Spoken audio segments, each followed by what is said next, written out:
নমস্কার, নিউজ 18 বাংলায় আপনাদের প্রত্যেককে স্বাগত। শুরু করছি সোজা সাপটা।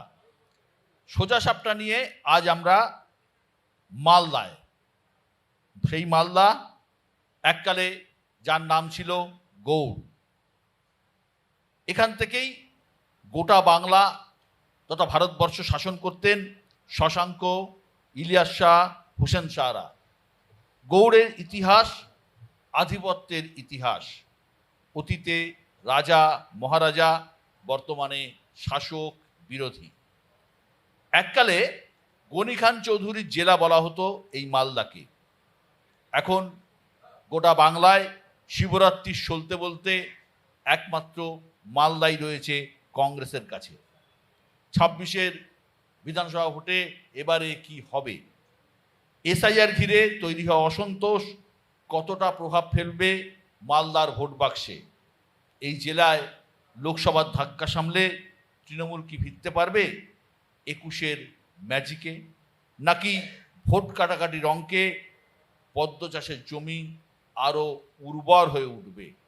এইসব প্রশ্নের উত্তর খুঁজতেই আজ আমরা মালদায়। আমার সঙ্গে যারা আছেন প্রথমে পরিচয় করিয়ে দিই। আমার একদম ডান দিকে রয়েছেন কংগ্রেসের পক্ষে ঈশা খান চৌধুরী। ঈশা, আপনাকে স্বাগত। পাশে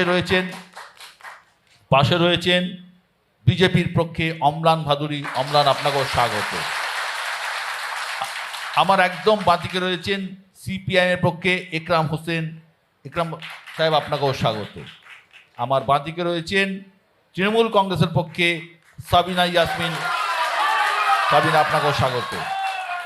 আমার সঙ্গে রয়েছেন আমার সহকর্মী তমশ্রী, যে আপনাদের কাছে যাবে, সমস্ত প্রশ্ন নেবে, আপনারা সেই প্রশ্নের উত্তর যারা মঞ্চে আছে তাদের কাছ থেকে পাবেন।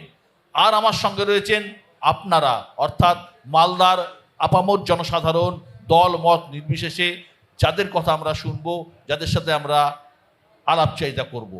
কিন্তু দয়া করে যখন বক্তারা বলবেন তাদের বাধা দেবেন না, আমরা শুনতে চাই। আমি আসছি ঈশার কাছ থেকে। ঈশা, এ রাজ্যের যে জেলাগুলোতে সব থেকে বেশি ভোটারের নাম বাদ দিয়েছে তার অন্যতম মালদা প্রথম দিকেই আছে। এই নিয়ে এই জেলার মানুষের মধ্যে একটা ক্ষোভ তৈরি হয়েছে। এই এসআইআর ভোট বাক্সে কতটা প্রভাব ফেলবে? দেখো, আমাদের কনসার্ন হচ্ছে যে লিজিটিমেট ভোটার যারা আছে যাতে ওরা ভোট দিতে পারে। আনফর্চুনেটলি আমরা প্রথম থেকে দেখছি যে এসআর, আমাদের কংগ্রেস পয়েন্ট অফ ভিউ হচ্ছে আমরা এসআর বিরোধী করি না। এসআর তো দেশের স্বাধীনের পরে প্রায় 12 বার হয়েছে, অলওয়েজ শান্তভাবে হয়েছে, উইদাউট কনফিউশন হয়েছে, কমপ্লেন ছাড়াও হয়েছে। কিন্তু বাংলায় এবার যে হচ্ছে সেটা প্রথম থেকে এই রাজনীতি মিশিনো আছে। ওটাতে আমরা খুব দুঃখিত, কারণ প্রথম থেকে BJP party leader of opposition Suvendu Adhikari এবং ইভেন প্রধানমন্ত্রী এরা বলেছে, যেমন স্টেটমেন্ট একটা রেখেছে শুভেন্দুবাবু, যে 1.5 কোটি রোহিঙ্গা মানুষরা বাংলাতে লুকিয়ে আছে। আমি একটা ফ্যাক্ট বলি আপনাদেরকে, গোটা পৃথিবীতে মাত্র 14 লক্ষ রোহিঙ্গা কমিউনিটির মানুষ আছে, গোটা পৃথিবী। কিন্তু এখানে একটা হিংসা ছড়াবার জন্য, একটা একটা মিথ্যা কথা ছড়াবার জন্য এইভাবে প্রথম থেকে ওই ধর্ম নিয়ে এইগুলো কথা ছেড়েছেন। তো প্রথম থেকে তারপরে আমরা দেখলাম মুখ্যমন্ত্রী নিজেও বললেন যে আমি মরবো কিন্তু এসআইআর হতে দেব না। তো প্রথম থেকে যদি প্রসেস এভাবে শুরু করে তাহলে একটা এসআইআরটা কি একটা নিরপেক্ষ প্রসেস, আপনার বাড়ি যেয়ে চেকিং করবে, আপনার বাড়িতে ডকুমেন্টস চেকিং করবে। এরকম আমরা কোনো এসআইআর প্রসেস দেখিনি জীবনে।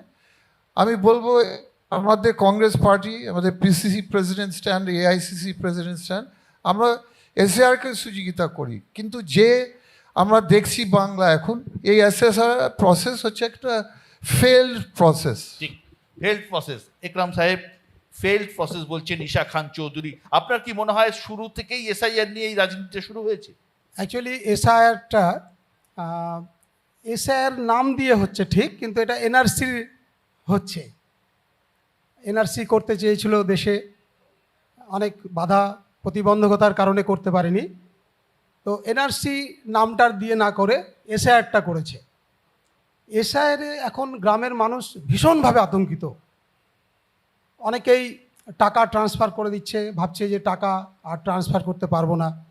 ব্যাংকের অ্যাকাউন্ট পাসবই, যে পাসবই আছে তার নাম থেকে টাকাগুলো সব নিজেদের অন্য কোনো আত্মীয়র নামে করে দিচ্ছে। জমি জায়গা ট্রান্সফার করে দেওয়ার মতো ব্যবস্থা শুরু করেছে। একটা আতঙ্ক, ঘুমোতে পারছে না মানুষ। স্বাভাবিকভাবেই মানুষ এতটাই আতঙ্কিত। এসআইআর করার প্রশ্নে আমাদের পার্টির স্ট্যান্ড ছিল এবং বলেও ছিল সর্বদলীয় মিটিং ডাকুন, সর্বদলীয় মিটিং ডেকে বলুন যে এত অল্প সময় হয় না। এর আগে যে হয়েছে 2002 সালে 1 বছর লেগেছিল, 1 বছরের অধিক সময় লেগেছিল, তাহলে এত অল্প সময় হবে না। আমরা বলেছিলাম যে কেরালার মতো একটা রেজুলেশন পাস করুন বিধানসভায়, দিয়ে আমরা আমাদের বক্তব্যটা বলুক। তাহলে এই যে তাড়াহুড়ো করতে গিয়ে এসআইআরটা করা হলো, এখন একটা পরিবারের 2 জন মানুষের নাম আছে আর 2 জন মানুষের নাম নেই। তো স্বাভাবিকভাবেই এটা ফেল প্রসেস তো অবশ্যই, কিন্তু এসআইআর যে কারণে করতে চেয়েছে, এখানে বাইনারি পলিটিক্স যে করতে চেয়েছে, সেটাতে পাস।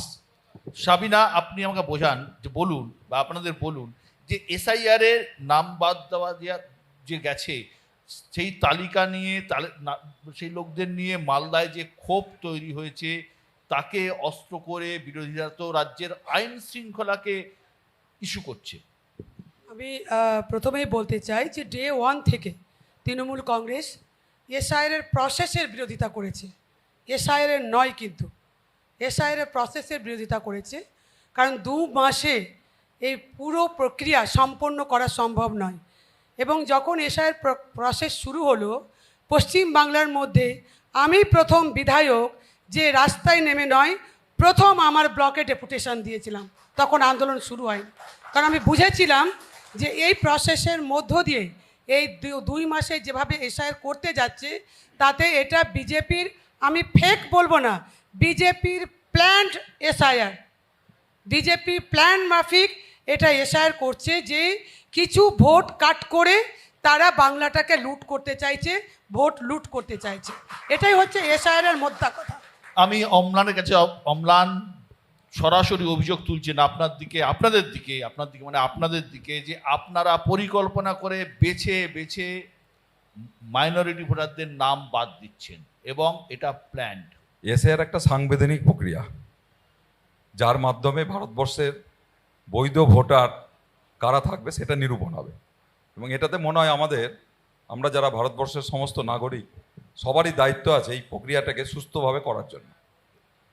7টি প্রদেশে এসআইআর হলো, নির্বিঘ্নে হয়ে গেল, কিন্তু হঠাৎ পশ্চিমবঙ্গে করতে গিয়ে দেখা গেল এখানকার মুখ্যমন্ত্রী এবং তার দল, তারা প্রথম দিন থেকে এসআইআরের বিরুদ্ধে বলতে শুরু করলেন এবং এই প্রক্রিয়াটাকে যতটা ডিলে করা যায়, কোথাও না হয়, তার ব্যবস্থা তারা করতে শুরু করলেন।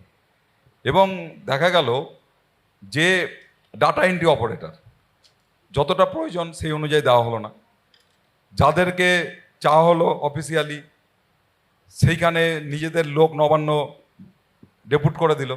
স্বাভাবিকভাবেই নিজেরাই প্রক্রিয়াটাকে গণ্ডগোলের জায়গা সৃষ্টি করলো। এবং তার পরবর্তীতে আরও ভয়ানক হলো, যেটা কোর্টে চলে গেল নিজেরাই, রাজ্য সরকার।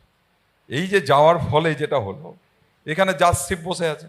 জাজশিপ তো আইনের বাইরে কিছু করবে না, খুঁটিনাটি ছোট ভুল দেখলেও তারা সেটাকে লক্ষ্য করবে, বাদ দিবে। যদি আমাদের যেটা মনে হয়েছিল যে এই প্রক্রিয়াটা এত জটিলতা আসতোই না, যদি রাজ্য সরকার এটাকে তৃণমূল কংগ্রেসকে কোর্টে যেতে হলো কেন? একটা স্টেটের যদি মেন হেড, সে যদি একটা প্রক্রিয়ার বিরুদ্ধে হয়, স্বাভাবিকভাবেই এটা করা খুব কঠিন, সে যদি ওপেনলি বলে। এবং সেইটা করতে গিয়ে এসআইআর তো কমিশনার এবং যারা আছেন তারা তো কম সংখ্যক, রাজ্য সরকারের কর্মীদের দিয়ে করতে হচ্ছে, সবাইকে এইটাকে ডাইভার্টেড করে দেওয়া হলো, ফলেই অশান্তির জায়গাটা সৃষ্টি হলো। আর তারপরে জাজশিপ দেওয়াতে যেটা হলো, এখন সে নিজের জালে আজকে তৃণমূল নিজেই পড়ে গেছে, পড়ে এই অবস্থা হয়েছে। এটা তো চৌঠা মেয়ে বলবে যে বিজেপির জন্য ভারী না তৃণমূলের জন্য ভারী, এটা তো আলাদা, চৌঠা মেয়ে সেটা আলাদা, চৌঠা মেয়ে। আমি ঈশার সেটা কাছে তো এর সঙ্গে যুক্ত না। আমি ঈশার কাছে আসবো প্লিজ ঈশার কাছে আসবো। অ্যাডজুডিকেশনে বাদ যাওয়ার পর ভোটার তালিকায় নাম তোলার এখন একটাই রাস্তা, ট্রাইব্যুনাল, আর তো অপশান কিছু নেই। কিন্তু সেই ঝামেলা ভোটার আগে মিটবে এরম সম্ভাবনাও নেই। তাহলে লক্ষ লক্ষ ভোটার বৈধ ভোট, হয়তো বৈধ ভোটার, হয়তো জানা নেই বৈধ ভোটার, তাই তো তারা বিচারটাও তো পাবে না। তা এদের তো বিধানসভা নির্বাচনে ভোটও দিতে পারবেন না। বিচার থেকে বেশি আমি বলবো মানুষের ভোট হচ্ছে অধিকার, একটা কনস্টিটিউশনাল সংবিধানের অধিকার, নট অনলি বিচার। সে মানুষ যদি ঠিক সময় ভোট যদি না দিতে পারে before election, it is a tragedy of democracy and of the constitution.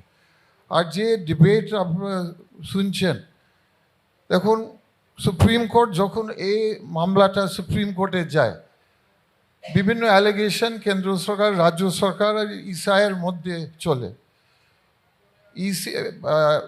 রাজ্য সরকারের উপর অ্যালিগেশন করেছে ইসিআই যে ম্যান পাওয়ারটা স্টেট গভর্নমেন্ট দেয়নি, স্টেট গভর্নমেন্ট ম্যান পাওয়ার দেয়নি, তার জন্য হাজারগুলো যে ডেটা অপারেটর যে দরকার ছিল, এটা it is allege that state government এটা প্রোভাইড করেনি। আর কিছু adjudicational high officer, grade officer state দেয়নি। অন্য সাইড থেকে স্টেট গভর্নমেন্ট বলছে এত এআই ইউজ হচ্ছে কেন, কারণ এআই এর জন্য ম্যাক্সিমাম ভুল হচ্ছে এআই এর জন্য। এআই কী করে বুঝাবো আপনাদেরকে, 2002 লিস্টে যে আছেন সেটা লিস্ট কোন ভাষাতে আছে, বাংলাতে।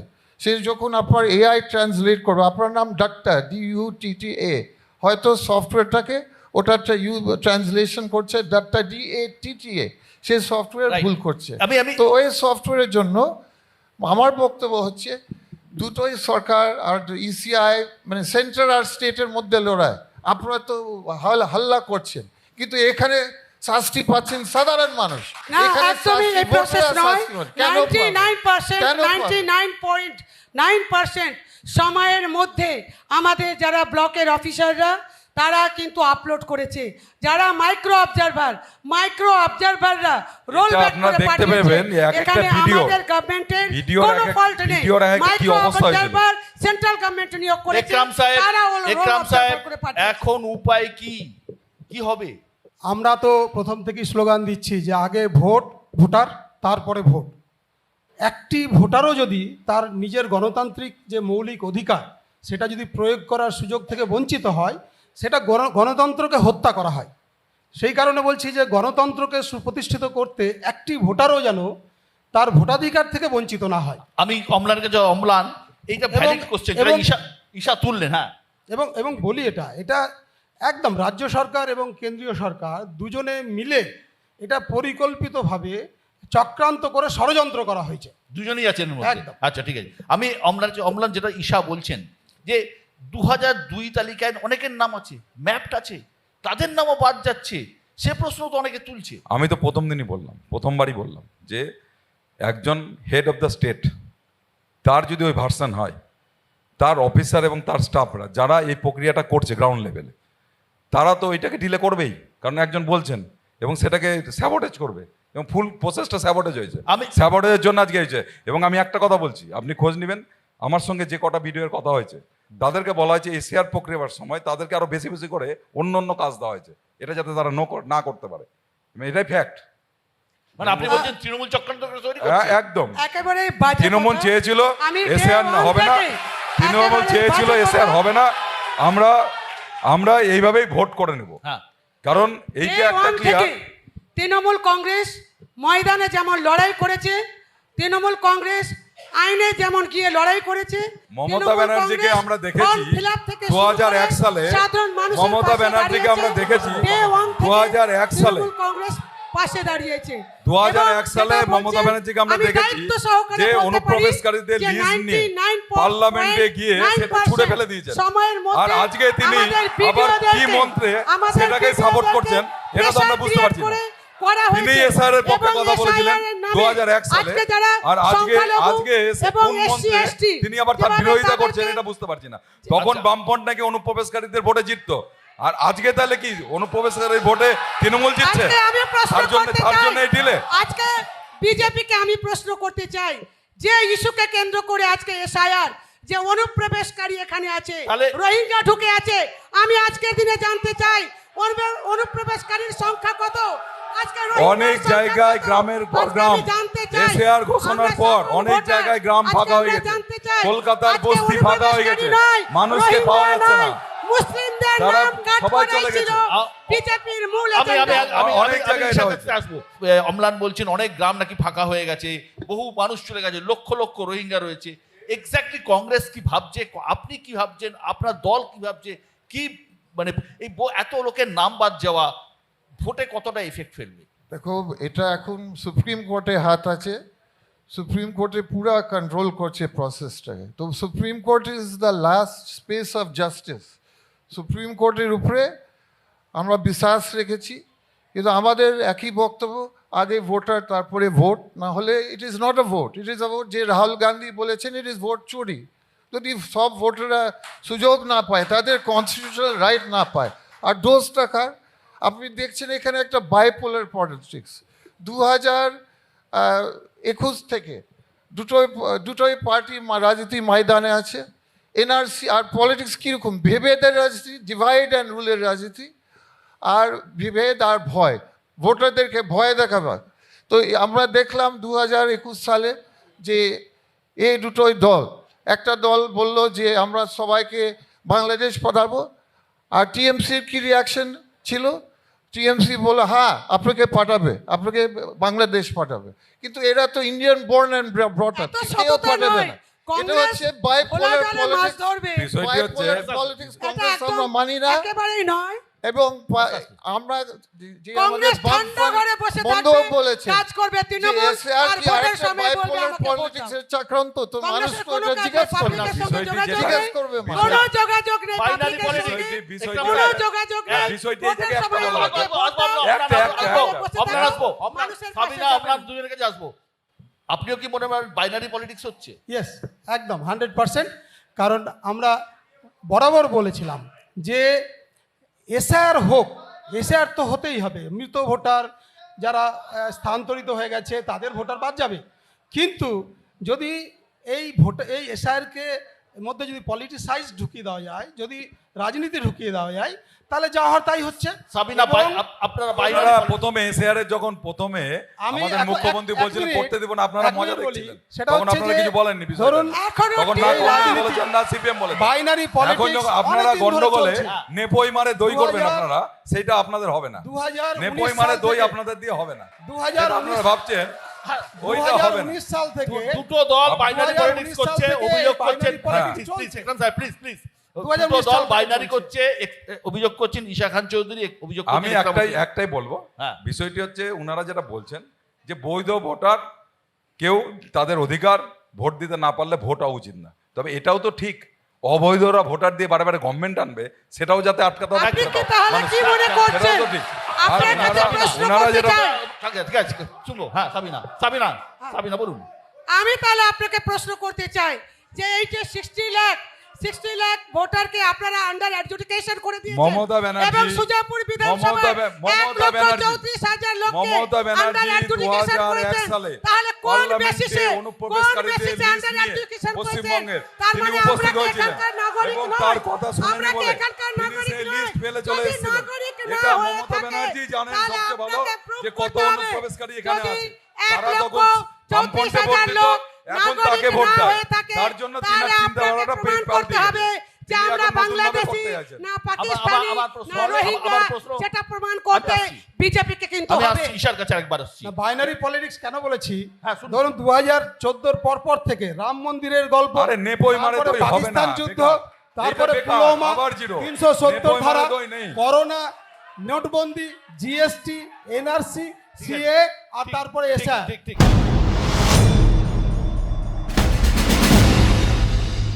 ঈশা, এই যে ধরুন মালদায় বিচারকদের আটকে রাখা হয়েছিল, তার নেপথ্যে নাকি চক্রান্ত আছেন, এটা অভিযোগ করছেন মুখ্যমন্ত্রী। মুখ্যমন্ত্রী বলছেন যে সুকৌশলে রাষ্ট্রপতি শাসন জারি করার একটা চক্রান্ত হচ্ছে এবং ভোট পিছিয়ে দেওয়ার চক্রান্ত হচ্ছে। এখন সেটা বলতে পারবো না, কিন্তু ওটা আমার মনে হয় না ওটা লাভ হবে। ওটা তো কোনো একটা বেঙ্গলি ন্যাশনালিজম তৈরি হবে যদি প্রেসিডেন্ট রুল এখানে মানে লাগিয়ে দেয়।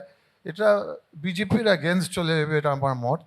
কিন্তু আমি ওটা বলতে চাই না, সবচেয়ে বড় সাফারার হচ্ছে ইন্ডিয়ান সিটিজেন। আমি বিজেপিকে জিজ্ঞাসা করতে চাই যে আপনারা কি চান যে ইন্ডিয়ান সিটিজেনরা বাদ পড়ে, ভোটারের অধিকার বাদ পড়ে? আমি ওটাই আমরা কোনো জিজ্ঞাসা সময় করছি। চাই না এটা, আমরা চাই বৌদ্ধ ভোটাররা ভোট দিয়ে গভর্নমেন্টে আনুক। আর এই বিষয়টি যেটা হচ্ছে, এই ঘটনাটা, এটা সম্পূর্ণ রাজ্যের মদতে আজকে এই ঘটনাগুলো ঘটছে, এই রাস্তা অবরোধ এইগুলো। মমতা রাজ্যের ব্যানার্জি মদতে? যেটা চাইছেন বিশৃঙ্খল পরিবেশ করে একটা সেকশনকে দিয়ে আরেকটা সেকশনকে ভয় দেখানো। একটা পার্টিকুলার শ্রেণী যারা দীর্ঘদিন ধরে চাকরি করছে তারাও আন্ডার অ্যাডজুডিকেশন, একটা নির্দিষ্ট কম, যে নির্দিষ্ট কমের একজন প্রতিনিধি আপনাদের নাই, আপনাদের দলে একটা প্রতিনিধি নাই, গন্ডগোল সেই করলেন সেই দলকে প্রথম থেকে, তাহলে সেই স্যাবোটেজ কমকে করলে কেন? সেই আমি তো কমের প্রথমেই লোকদের বললাম, যেন আজকে ভোট বাদ যায়, মুখ্যমন্ত্রী নিজের তার জন্যই কি জালে নিজে SIR পড়েছে, নিজের জালে নিজে পড়েছে। আমাদেরকে বলতেন আজকে যে প্রথম থেকে পাবলিককে আপনি নিজে পরেশান নেমেছিলেন করো না, এসআইআর বিরোধিতায়। পাবলিককে পরেশান আপনি করতে নিজে হবে না। এসআইআর বিরোধিতায় নেমেছিলেন। পাবলিককে আপনি পরেশান চাইছিলেন না করতে হবে এসআইআর না। হোক, আপনি চাইছিলেন না বৈধ ভোটাররা ভোট দিক, আমি- আপনি চাইছিলেন এই সব অনুপ্রবেশকারীরা থাকুক যাদের ভোটে আপনি বারে যেতেন, এবং আহ, আজকে খুব সেটা ভালো হয়েছে কথা। আপনার এটা গায়ে আমার লাগছে। নয়। যা যা আপনার গায়ে রেজাল্ট লাগছে। হচ্ছে, আর আপনারা হাইকোর্টে গেছেন। বিজেপি আজকে এবং সংখ্যালঘু ইলেকশন সম্প্রদায় কমিশন যে একই ঝামেলায় কয়েনের পড়েছে দুটো সেটা পিঠ। সম্পূর্ণ যা হবে, তৃণমূলের জন্য। ইলেকশন আপনারা কমিশন প্রথম আগামী থেকে দিনে কি এসআইআর কে বলবে, স্যাবোটেজ করেছেন, বিজেপি আচ্ছা, তার আপনারা দুদিন কোর্টে আগেই গেছেন। সেটা বলে তার দিচ্ছে। ফলে আজকে এই এটা পরিস্থিতি আপনাদের সৃষ্টি হয়েছে। প্ল্যান মাফিক, আপনারা যদি মুসলিম কোর্টে না ভোটারকে যেতেন বাদ দেওয়া, তাহলে এই এটা পরিস্থিতির হচ্ছে সৃষ্টি প্ল্যান হতো না। মাফিক। কারণ আপনারা জানেন যে একটা মুসলিম আপনারা ভোটও যদি আপনারা পাবেন আমাদেরকে না। কর্মী দিতেন, ডাটা অপারেটর দিতেন, তাহলে আমি এআই কে আবার সহযোগিতা নিতে হতো না। ঈশা, আপনি আমাকে বলুন যে গোটা পশ্চিম বাংলায় কংগ্রেস এখন ক্ষয়িষ্ণু শক্তি। যেটুকু কংগ্রেস আছে সেটা এই মালদাতেই আছে। মালদা জেলার দুটো লোকসভা আসনের মধ্যে একটি আপনি একমাত্র জিতেছিলেন, বাংলার একমাত্র এমপি আপনি কংগ্রেসের। এই 26-এর বিধানসভা ভোটে কংগ্রেস কি মালদা থেকে কোনো আসন পাবে? আপনারা আগেরবার একটি আসনও পাননি, কংগ্রেসের কি হবে এবার? নিশ্চয়ই পাবো না কেন, আমাদের এক্সপেকটেশন অনেক। আর শুধু মালদা নয়, মুর্শিদাবাদে এবং বিভিন্ন বিভিন্ন অন্য জায়গা। তার জন্য এবার আমরা একা চলছি, ইন্ডিপেন্ডেন্টলি চলছি, উইদাউট অ্যালায়েন্স। আমরা আমাদের পার্টি তো এই দেশকে স্বাধীন দিয়েছি। অবশ্যই আমরা একটা নিজেকে মনে করি যে আমরা একটা ইম্পর্ট্যান্ট, আমাদের ভয়েস খুব ইম্পর্ট্যান্ট। একটা সময় মালদা জেলায় বামেদের শক্তি ছিল, ফরওয়ার্ড ব্লকের শক্তি ছিল। হ্যাঁ, এই মুহূর্তে আপনাদের প্রায় কিছুই নেই। হাল কি ফিরবে লালের? সিদ্ধান্ত তো মানুষ নেবেন, কিন্তু এই মুহূর্তে মালদাতে যে দুটো ইস্যু খুব ভাইটাল ইস্যু, মানুষ খুব বিপদের মধ্যে। এক হচ্ছে গঙ্গা ভাঙন, এই গঙ্গা ভাঙন প্রতিরোধ করা যাচ্ছে না। আর হচ্ছে শিক্ষায় ড্রপ আউট প্রচুর হচ্ছে। আমার কাছে স্ট্যাটিস্টিক্স আছে, 2011 সালে টোটাল মাধ্যমিকের পরীক্ষার্থী ছিল 10 লাখ অ্যাবাভ, সেই সময় ছিল হাইয়েস্ট তারপরে আজকে 2025 থেকে 2026 এবছর 9,71,340 বেড়েছে, কিন্তু কমে গেছে। উচ্চ মাধ্যমিকে গিয়ে এই স্ট্যাটিস্টিক্স গিয়ে পড়ছে 7,01,000। কি হবে? শিক্ষা, গঙ্গা ভাঙন, একদমই তাই। তাহলে আমের আপনি জন্য যে ঠিক- বিখ্যাত আপনি ঠিক এই বলছেন, আম আপনি ঠিক বলছেন, কিন্তু- বিদেশের বাজারে কিন্তু- এখন যাত না। কিন্তু কি হবে এগুলো? কিন্তু এই একরাম নিয়ে সাহেব, আলোচনা আমাকে হওয়া দরকার। আমাকে আমি এই উত্তরটা আমি ঈশা সাহেবের কাছ থেকে নেব। এই যে প্রশ্নটা তুললেন, গঙ্গা ভাঙন, আমের দাম পাচ্ছেন না, হ্যাঁ, এবং ড্রপ আউট, এইসব, আপনি কি মনে করেন যে এই সব ইস্যু দিয়ে তৃণমূল বা বিজেপির মতো দলের মোকাবিলা করা যাবে এই মুহূর্তে? বাংলা তো বাইনারি পলিটিক্সে চলে যাচ্ছে, দুটো শাসক দলের মধ্যে লড়াইয়ের মধ্যে চলে যাচ্ছে। মানুষের মূলগুলো ডেভেলপমেন্টাল ইস্যুস, যেমন গঙ্গা ভাঙন। আচ্ছা, আপনি বলেন যে কোনো পার্টি আপনি করেন, বিজেপি হোক, টিএমসি হোক, কংগ্রেস হোক, আপনার গোটা মালদা আর মুর্শিদাবাদে মানুষের হাজার হাজার বাড়ি পড়ে যাচ্ছে গঙ্গার মধ্যে প্রতি বছরে। কিন্তু নিদার কেন্দ্র সরকার দেখছে, নিজের রাজ্য সরকার দেখছে। এবং আর একটা এমপ্লয়মেন্ট, আমাদের এত বেকার যুবক আছে আমাদের মালদা মুর্শিদাবাদে, লক্ষ লক্ষ মানুষকে অন্য অন্য রাজ্য যেতে হয়। আর ওখানেও বিজেপি, আমি একটা বিজেপি আর একটা প্রশ্ন করব। আমি তো পার্লামেন্টে বিষয় তুলবার চেষ্টা করেছি, স্পিকার আমাকে বলতে দেয়নি যে আমাদের বিভিন্ন লেবার এবং শ্রমিকরা যারা বিভিন্ন রাজ্য যায়, ওখানে যখন রায় 1 বছর থেকে মার খাচ্ছে, ওদের উপরে পরিযায়ী শ্রমিক। রাস্তা হচ্ছে। আর বিজেপি কি করছে? বিজেপি আপনারা কোনোদিন তুলেছেন এই বিষয়? আপনারা তো বাঙালি, আপনারা বিষয় তুলবে না, আপনারা মুখ খুলবেন না। শুনবো অম্লান ভাইটাল কোশ্চেন তুলেছেন পরিযায়ী শ্রমিক। প্র্যাকটিক্যাল আমার নিজের অভিজ্ঞতা যেটা, আমি প্রায় 20 দিন দিল্লিতে ছিলাম। এর মধ্যে সেখানে আমাদের দিল্লির অনেক বস্তিগুলো আছে, সেখানে আমাদের বাঙালি লেবাররা আছে। এবং যখন এখানে এগুলো আরম্ভ হলো, এমন অবস্থা হয়েছে যে সেখানে বাঙালিরা যারা মানে দেশের বাসিন্দা, তারা অন্য অন্যদের পুলিশকে দিয়ে ধরিয়ে দিচ্ছে যে এ বাংলাদেশি আছে। এটা আমি নিজে দেখে এসেছি, ধরিয়ে দিচ্ছে যে এ বাংলাদেশি আছে। তো মালদারি লোক তো তারা না বললেন। না, মালদার লোক না, ওদের মানে ভারতবর্ষের মালদার লোক বাসিন্দা, নেই, ভারতবর্ষের আমাদের বাসিন্দা না, মালদার লোক, আমার ভারতবর্ষের কাছে বাসিন্দা প্রচুর না। লোক মালদার বাংলাদেশের জন্য পাঠিয়েছে। বাংলার প্রচুর ফিরে লোককে এসছে। বিভিন্ন বাংলাদেশি রাজ্যে কোথায়? কোনো তারা প্রচুর বাঙালি লোককে কেউ বলে কিছু আটকাচ্ছে। মালদা এইটাকে মালদার এটা লড়াই তৃণমূল বাড়ির লোককে টাকা দিয়ে বাঙালিদেরকে বাংলাদেশি আমি বলতে অন্যান্যকে বলতে বলতে বলতে চাই, খোঁজ এই কোনো কলকাতায়, তো খোঁজ আপনারা থামাচ্ছেন না কলকাতায়, কেন? ভিন 14 রাজ্যের বছর, লোক, প্রায় 14 1 বছর কোটি রাজ্য লোক, থেকে কিছু 1 করতে কোটি পারলেন লোক না। কলকাতায় থাকে, 14 বছর কিন্তু রাজ্য আমরা থেকে তাদেরকে কিছু করতে পারলেন না, সদরে ঠিক আছে। কর্মসংস্থান যত্ন করতে করে পারলেন না, কিন্তু আমাদের বাইরে যাচ্ছে কেন লোকেরা লেবার? ভিন রাজ্যে আপনার যায়, ঠিক আছে, বাইরে আপনার ঠিক তাদের আছে। উপর সাবিনা, অত্যাচার চালানো সাবিনা, হচ্ছে। যে প্রশ্নটা ইকরাম সাহেব এবং ঈশা সাহেব বললেন যে গঙ্গা ভাঙন, প্লিজ, গঙ্গা ভাঙন থেকে শুরু করে কৃষকদের আমের দাম পাওয়া এবং নানা রকমের, এই ব্যাপারে আপনারা কি আমি ভাবছেন? প্রথমে একটা পরিযায়ী শ্রমিক নিয়ে বলতে চাই যে পরিযায়ী শ্রমিক, আমরা এটা নিজের দেশে ইন্ডিয়ায় বাস করি। বিহারের লোক পশ্চিম কথা বাংলায়, বলবো? বিহারের 15 লোক, বছর ক্ষমতায় আছেন, তারপরে একটা বিহারের লোক কর্মসংস্থান পশ্চিম নাই। বাংলায় আসবে, আপনারা শুনে নিন, পশ্চিম আপনারা বাংলার শুনে লোক নিন। কেরলে যাবে, আপনারা করলেন নাকি? কেরলের আপনারা লোক শুনে নিন। আরো ব্যাঙ্গালোরে যাবে। এটা কিন্তু কে কোথায় কাজ করবে এটা তার কিন্তু একটা আইনগত অধিকার। ভিন রাজ্যে যখন বাঙালিরা কাজ আপনারা করতে যাচ্ছে, পশ্চিমবঙ্গে আপনারা তখন লেবারকে তার উপর অত্যাচার লেবারকে হচ্ছে। পরিযায়ী করে অথচ দিয়েছেন, কলকাতায় মেধাকে পরিযায়ী করে যখন দিয়েছেন, ভিন রাজ্যের শিল্পকে লোক পরিযায়ী করে কলকাতায় 1 দিয়েছেন। কোটি লোক আছে, এখন তারা সারা কিন্তু পশ্চিমবঙ্গকে একটা লোক পরিযায়ী করে আওয়াজ দিয়েছেন। তুলে না যে আমাদের উপর পশ্চিম বাংলার সবাই এখন চপ বাসবে, চপ করছে। চপ মুড়ির দোকান করবে সবাই এখন। অত্যাচার করছে। আপনার এখানে একটা কর্মসংস্থান নাই, লেবারের, তপস্বী, গ্রামের লেবারের আমি কর্মসংস্থান প্রশ্ন নাই, নেবো, please। শিক্ষিত ছেলের কর্মসংস্থান প্রশ্ন নাই, নেবো। শিল্প নাই। এক এক করে আমি আমাদের মানে আমাদের মন্ত্রী প্রাক্তন বর্তমানে যেহেতু এখন এই আন্ডারে চলে গেছে, মন্ত্রীকে আমি প্রথম জিজ্ঞেস করি যে মমতা ব্যানার্জি প্রথম বলেছিল আমি এসআরই করতে দেবো না, যখন বাংলা এসআর শুরুই হয়নি। তাহলে অন্য রাজ্যের যে এসআর দেখে কি উনি আতঙ্কিত ছিলেন যে আমি এসআইয়ের যে সমস্ত বাংলাদেশি ঢুকছে তাদের ভোটে আমি 15 বছর টিকে আছি, তাই উনি প্রথমেই বাংলা ধন্যবাদ। বিরোধিতা করেছিলেন। আরেকটি প্রশ্ন উনি যে বলছেন, একটাই প্রশ্ন। না একটিখানি, উনি যে বলছেন যারা যাচ্ছে তারা পরিযায়ী, আমি উনাকে জিজ্ঞেস করতে চান উনার মালদা জেলায় লাভলি খাতুন যিনি বাংলাদেশের নাগরিক, এখানকার পঞ্চায়েতের প্রধান উনারা করেছিলেন। ধন্যবাদ। আমরা হাইকোর্টে তাকে ধন্যবাদ। হাইকোর্টে তাকে উত্তর নেব। একমাত্র ভারতবর্ষের মাটিতে যদি এসআইআর নিয়ে লড়াই করে, সুপ্রিম কোর্টে গিয়ে যদি সাধারণ মানুষের জন্য লড়াই করে, তার নাম মমতা ব্যানার্জি। এটা ক্ষতি মাথায় করেছে, রাখবেন। ক্ষতি করেছে। যে এটাতে তো 60,000 সংখ্যালঘু সম্প্রদায়ের ক্ষতি হলো। যে 60,000 লোক আজকে আন্ডার অ্যাডজুডিকেশন হয়ে যদি 40% বা 60% ওতে না গিয়ে ওঠে, ক্ষতি হয়। তাহলে সেটা কিন্তু মমতা ব্যানার্জির জন্য উঠছে। এবং এসআইআর নিয়ে যেটা বলছেন, আমরা উনি সংখ্যালঘু সম্প্রদায়কে ভোটের জন্য ইউজ করার চেষ্টা করছেন, প্রশ্ন নেব। তাদেরকে ভয় দেখিয়ে। প্রশ্ন নেব। আজকে 80 লক্ষ থেকে 1 কোটি লোকের ভোটারের নাম বাদ চলে গেছে। আগামী দিনে যে বিশৃঙ্খলাটা সৃষ্টি হচ্ছে সেটা আগামী দিনে শীতলকুচি হবে না তো, এই ভয়ে আমরা কিন্তু আতঙ্কিত। ছোট ছোট করে বলবেন, অম্লান বলবেন প্রথমে, তারপর সাবিনা বলবেন। বিষয়টি হচ্ছে আরেকটা শীতলকুচি করে গভর্নমেন্টে আসার তো চেষ্টা চলছেই, তার জন্যই তো এগুলো ম্যানুপুলেট হচ্ছে ধন্যবাদ। এবং করা হচ্ছে। এটা পিছন থেকে ধন্যবাদ। তৃণমূল এবং ধন্যবাদ। ধন্যবাদ। আইপ্যাক তারাই করছে। ধন্যবাদ।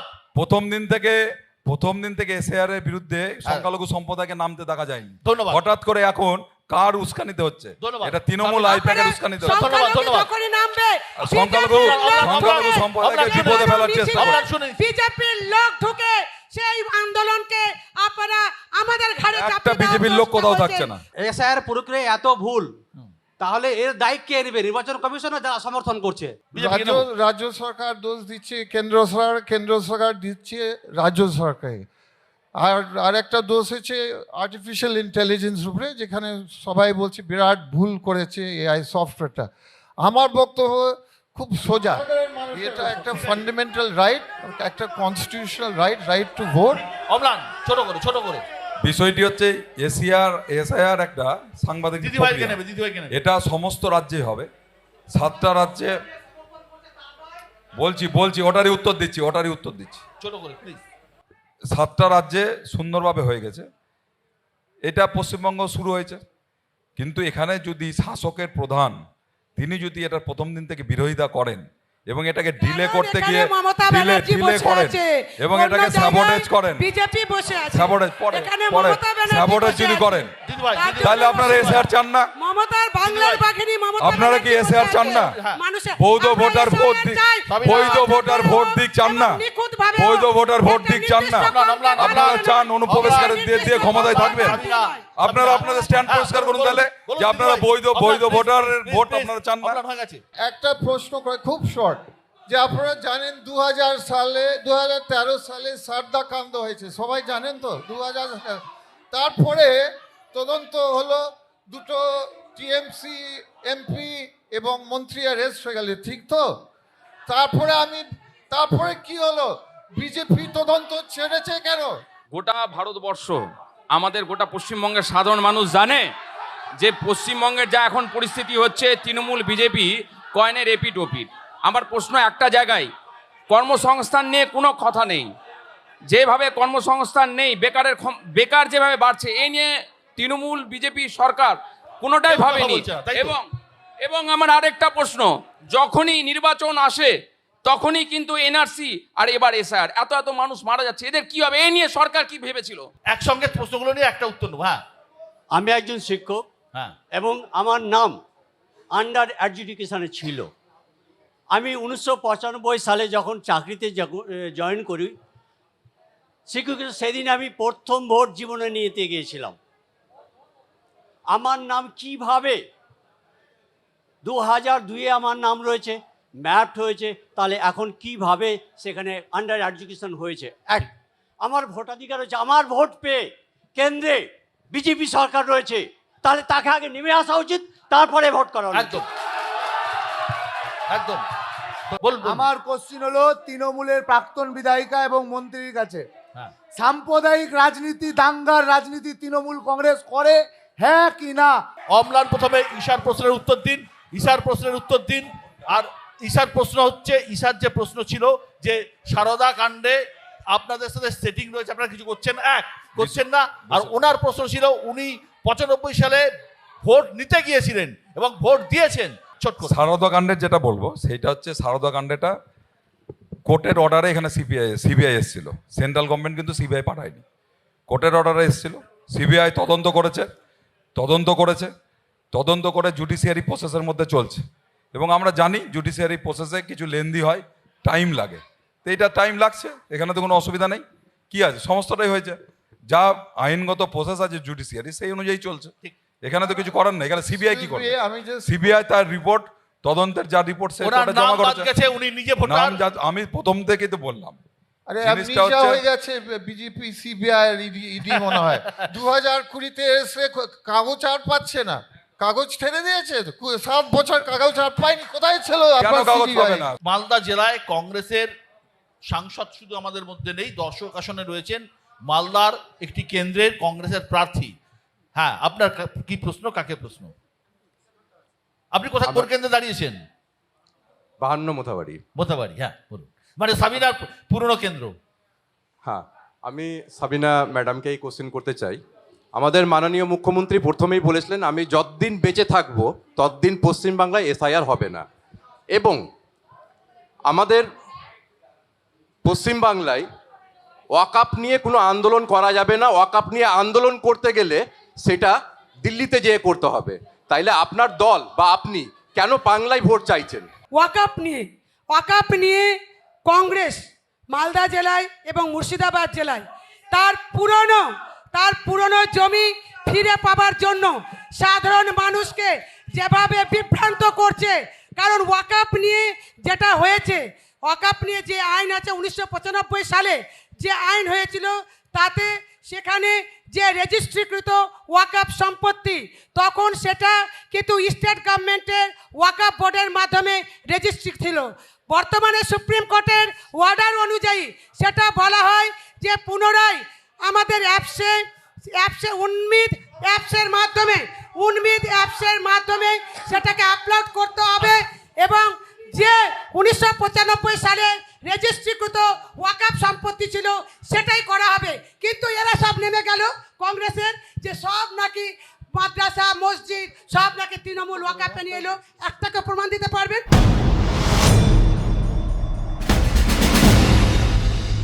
মমতা ব্যানার্জি গত বিধানসভাতে 2021-এ মঞ্চে ভাঙা পায়ে বলেছিল ক্ষমতায় আসলে রাজ্যে ডবল ডবল চাকরি হবে, কিন্তু রাজ্যের প্রধান হয়েও উনি বলছেন চা বেচতে।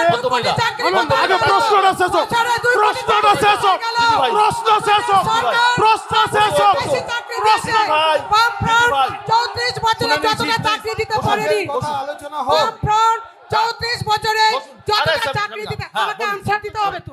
আমি বলছি উনি বলেছিলেন ডবল ডবল চাকরি হবে, অথচ 26,000 চাকরির নাম বাদ গেছে। বাংলার যুব সমাজের ভবিষ্যৎ কি সেটা বলবেন? আমাদের সরকার বামফ্রন্ট সরকারের 34 বছর যতটা চাকরি দিয়েছে, আমাদের সরকার তার থেকে বেশি চাকরি দিয়েছে। আপনার 2 কোটি চাকরি কোথায় গেল? আমি আসব, প্রথমে ঈশার কাছে আসব। ঈশা, আসছি। মালদা জেলা এমন একটা জেলা যেখানে হিন্দু এবং মুসলমান আনুপাতিক সংখ্যা প্রায় সমান সমান, একটু কম বেশি হবে। আরে বসুন।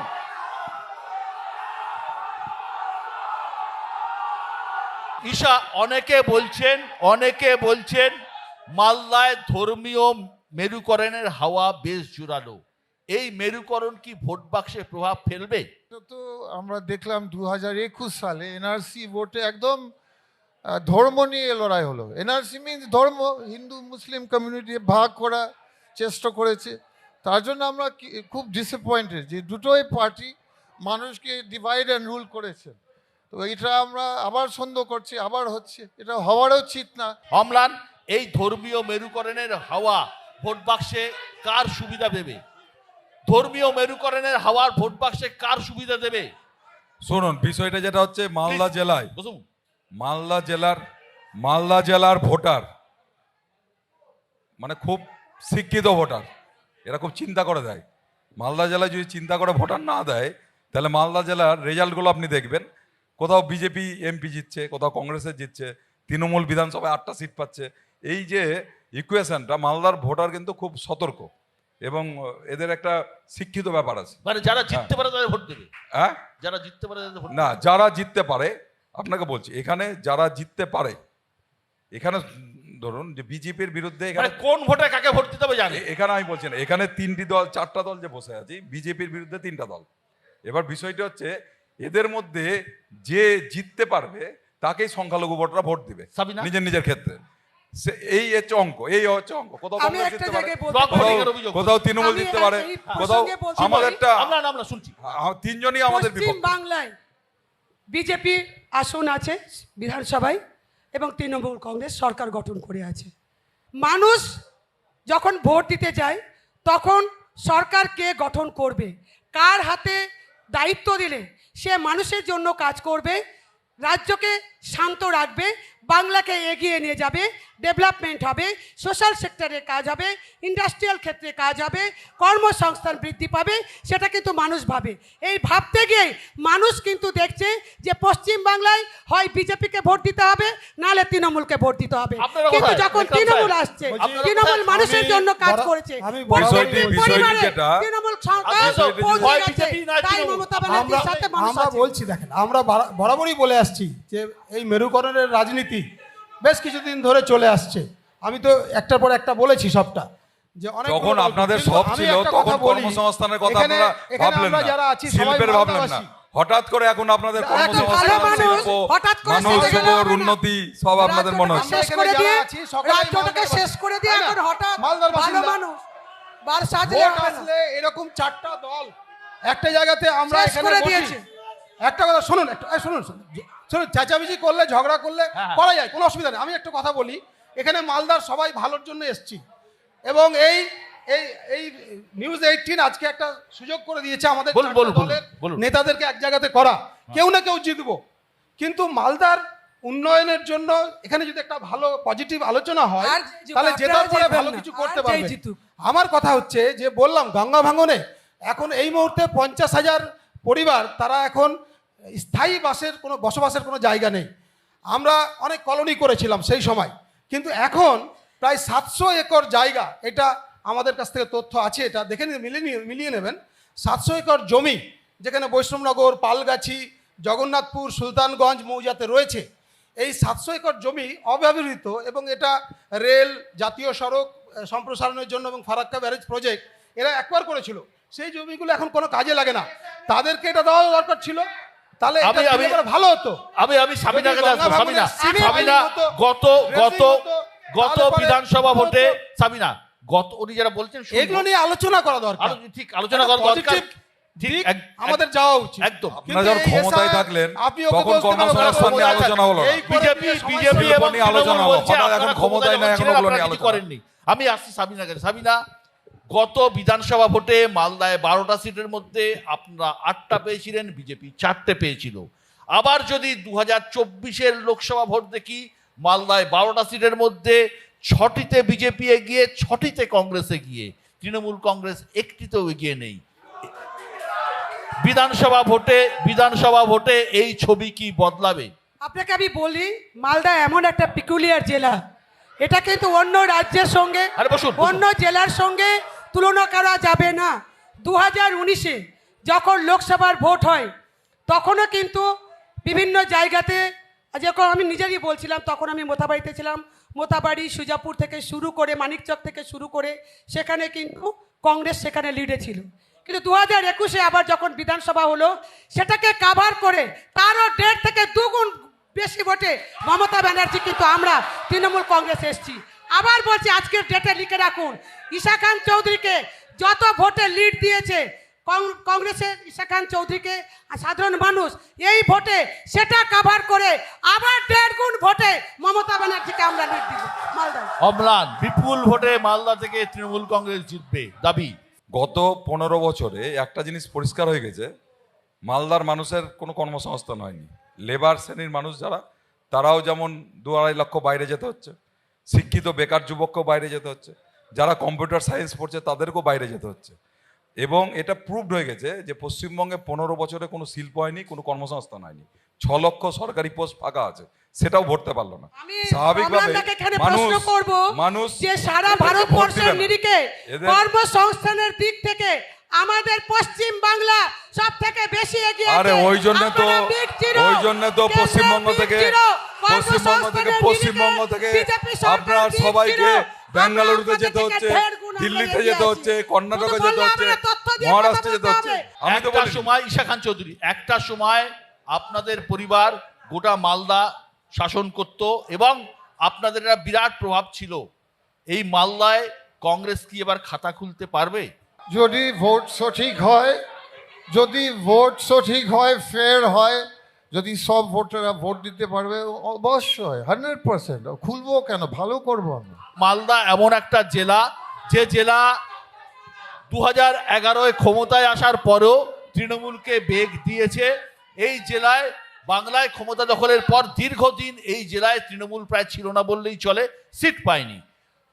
2021-এ তৃণমূলের শিকে ছিঁড়েছিল, তৃণমূল 12টার মধ্যে 8টা সিট জিতেছিল। 24-এ আবার 6টা বিজেপি এগিয়ে, 6টায় কংগ্রেসে গিয়ে। 2026-এর নির্বাচনে তৃণমূলের কাছে বড় চ্যালেঞ্জ এই জেলা থেকে কটা আসন বার করা, একসঙ্গে বিজেপির কাছেও চ্যালেঞ্জ আসন বাড়বে কিনা, কংগ্রেসের কাছেও একটা বড় চ্যালেঞ্জ, এটা যে এই জেলার একমাত্র এমপি যিনি কংগ্রেসের রয়েছে, গোটা বাংলার একমাত্র এমপি, তার কাছেও একটা চ্যালেঞ্জ এই জেলা থেকে কংগ্রেসকে অন্তত বিধানসভায় পাঠানো। অনেক অনেক ধন্যবাদ আজকের অনুষ্ঠানের জন্য। সবাই ভালো থাকবেন, সুস্থ থাকবেন।